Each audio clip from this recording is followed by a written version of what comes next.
அதாவது உமர் தானே, தாய் தந்தைகளுக்காக வேண்டி 5 உம்ரா செய்யலாமா அப்படின்னு கேட்குறாங்க.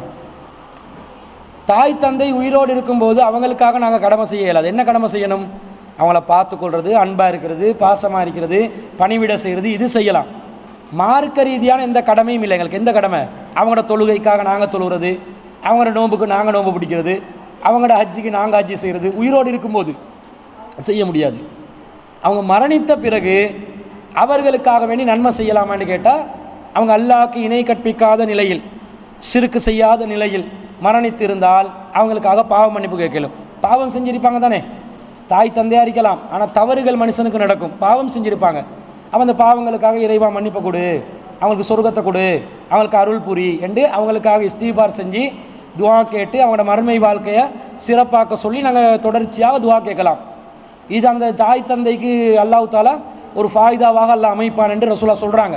சதக்கத்துல் ஜாரியால் வரக்கூடியதான் சாலியான குழந்தை பெற்றோர்களுக்காக கேட்குற துவா இப்படின்னு வருது.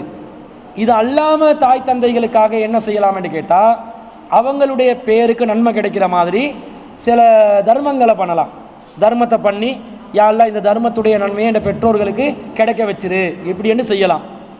இது அல்லாமல் எக்ஸ்ட்ராவாக தாயும் தந்தையும் காசு கடன் பட்டிருந்தா அந்த கடனை என்ன செய்யலாம்? நாங்கள் அவங்க சார்பாக அடைக்கணும்.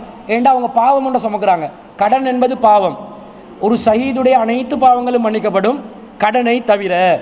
அல்லாஹுவின் பாதையில் உயிர் தியாகம் செய்தவருடைய கூட எல்லா பாவங்களும் மன்னிக்கப்படும் கடன் தவிர என்று ரசூலா சொன்னதுனால கடன் என்பது ஒரு பாவம் என்று விளங்குது. அனுமதிக்கப்பட்ட ஒரு பாவம்.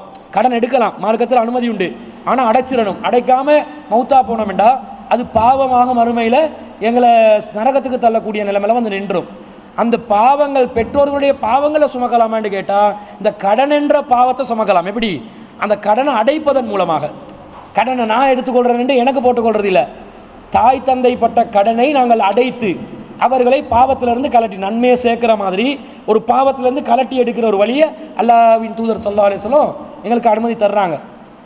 அதே மாதிரி பெற்றோர்களுக்காக வேண்டி அவங்க ஹஜ்ஜு கடமையான நிலையில் உயிரோடு வாழ்ந்து கடமையை நிறைவேற்றாமல் மரணித்து விட்டால் அதுக்காக வேண்டியும் என்ன செய்யலாம்? ஹஜ்ஜி செய்யலாம் என்று ரசூல் ஸல்லல்லாஹு அலைஹி வஸல்லம் சொல்கிறாங்க. எது சொல்கிறாங்க ரசூல்லா? ஹஜ்ஜி கடமையாக இருந்திருக்கணுமா. இப்போ ஏண்ட உம்மா வாப்பா அவங்க உயிரோடு இருக்கிறாங்கன்னு வைங்க, அவங்க வசதியானவங்க. ஹஜ்ஜி கடமையாகிறதுக்கு என்ன நிபந்தனை? ஒன்று உடல் ஆரோக்கியம் இருக்கணும். ஹஜ்ஜி செஞ்சு வர்றதுக்கு கட கட கட கடன்னு கை கால் நடுங்குது, இவங்க போய்ட்டு சைத்தானுக்கு கல் அடிக்கலுமா? கல்லை தூக்க போகல பட்டண்டு உயிர் போய்ட்டும். அப்போ உடல் ஆரோக்கியம் வேணும். பொருளாதார வசதி இருக்கணுமா இல்லையா? காசு இருக்கணும், ஃப்ளைட்டில் போகணும், அங்கே ரூம் புக் பண்ணணும், சர்வீஸுக்கு காசு கட்டணும், ஹஜ்ஜி டிபார்ட்மெண்ட்டில் வந்து பேரை ரிசர்வ் பண்ணிக்கொள்ளணும். இது எல்லாத்துக்கும் காசு தேவை. அந்த காலத்தில் உள்ளவங்க கூட தூரத்துலேருந்து பயணம் செஞ்சு வரத்துக்குரிய அந்த வசதி, பொருளாதார வசதி இது இருந்தால் ஹஜ்ஜி கடமை. இந்த ரெண்டும் என்னுடைய பெற்றோர்களுக்கு இருந்து அவங்க ஹஜ்ஜி செய்யலை, டைம் இல்லை, அவங்களோட வேலை அல்லது வேறு கவனக்குறைவா அதை செய்ய முடியாமல் போச்சேன்டா அல்லாஹ்க்கு இப்போ கடன் பட்டுட்டாங்க. மனுஷனுக்கு கடன் பட்டதை எப்படி நாங்கள் அடைக்கிறோமோ அந்த மாதிரி அல்லாஹ்க்கு கடன் பட்டதை நாங்கள் அடைக்கணும்.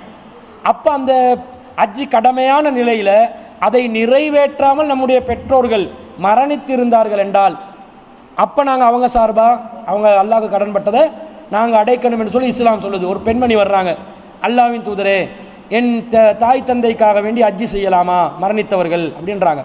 ரசூலா சொல்கிறாங்க, அவங்க ஹஜ்ஜி செய்ய கடமையான நிலையில் மரணித்திருந்தாங்கண்டா நீங்கள் செய்யுங்க. அல்லாஹ்க்கு பட்ட கடனை வந்து நீங்கள் அடைக்கணும். மனுஷனுக்கு பட்ட கடனை அடைப்பீங்க தானே, அல்லாஹ்க்கு பட்ட கடனை அடைங்க, அதுதான் ஹஜ்ஜி கடமை, அந்த கடமையை நிறைவேற்றுங்கன்றாங்க. அப்போ ஹஜ்ஜி கடமையான நிலையில் செய்யாமல் இருந்து அதை செய்யலாம். உம்ரா வந்து கடமையா? உம்ரா யாருக்காவது கடமையா? இல்லை. உம்ரான்றது உபரியான வணக்கம், இதை வந்து செய்ய சொல்லலை. உம்ரா வந்து விரும்பினா செய்கிறது, விரும்பாட்டி கடமை இல்லை. ஹஜ்ஜி வந்து வசதி இருந்தால் கடமை ஆகிரும். வசதி இருந்தால் கடமை ஆச்சுண்டா அதை நிறைவேற்ற வேண்டும் என்பது இஸ்லாம் சொல்லிக்குது. அடுத்தது என்னண்டா, ஹஜ்ஜில் ஒரு முறை இருக்குது. என்ன முறை? ஹஜ்ஜில் பல முறை இருக்குது. தமத்தோ முறை, இஃப்ராத் என்ற முறை, கிரான் என்ற முறை, ஹஜ்ஜி செய்கிற 3 முறைகள். இந்த 3 முறையில் தமத்தா என்ற முறையில் வந்து ஹஜ்ஜி செய்கிறவங்க ஹஜ்ஜியும் செய்யணும், உம்ராவும் செய்யணும். அந்த ஹஜ்ஜியும் செஞ்சு உம்ராவும் செய்யக்கூடிய ஹஜ்ஜி முறை இருக்குது. இந்த முறையில் ஹஜ்ஜி செய்வதற்காக என்னுடைய தாய் தந்தை முடிவெடுத்திருந்தார்கள் என்று சொன்னால், அந்த நிலையில் ஹஜ்ஜி செய்யாமல் மரணிச்சிருந்தாங்கண்டா இப்போ அவங்க சார்பாக நான் ஹஜ்ஜி செய்யணும். எந்த முறையில்?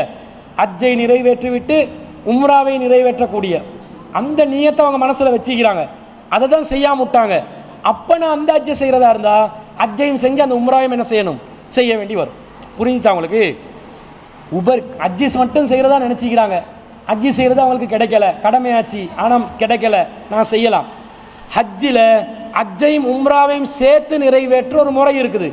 அந்த முறையில் தான் நான் ஹஜ்ஜி செய்வேன் என்று அவங்க நியத்து வச்சு அந்த ஹஜ்ஜி கடமையாகி அதை நிறைவேற்றாமல் மரணித்தால் அந்த நேரத்தில் அந்த ஹஜ்ஜோட சேர்த்து உம்ராவையும் செஞ்சாதான் அந்த ஹஜ்ஜி நிறைவேறும். அப்போ அந்த உம்ராவையும் என்ன செய்யலாம் என்று உள்ளது. வெறுமனே உம்ரா செய்ய முடியாது. இதை தாண்டி அவங்க நோன்பு கடமையாக்கப்பட்ட நிலையில் பெண்களை பொறுத்தளவில் நோன்பு பிடிக்க முடியாத சூழ்நிலை வரும். ஆண்களுக்கும் சில சந்தர்ப்பங்களில் பிடிக்காம விட்டிருப்பாங்க நோன்பை.